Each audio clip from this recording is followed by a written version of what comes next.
了这个节日，再等13年。最近，贵州苗族古藏节吹芦笙讨花带的习俗让网友感慨，见证了古老的恋爱方式。你是不是也想去现场感受一下？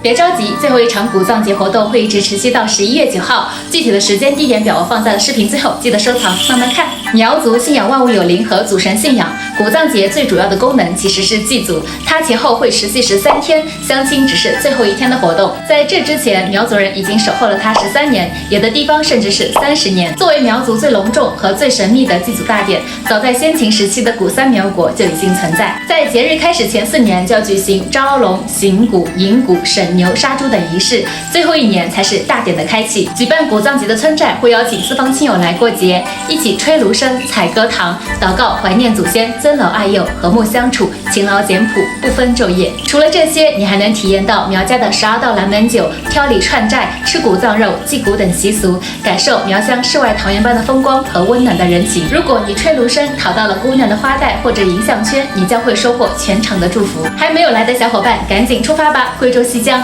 等你来。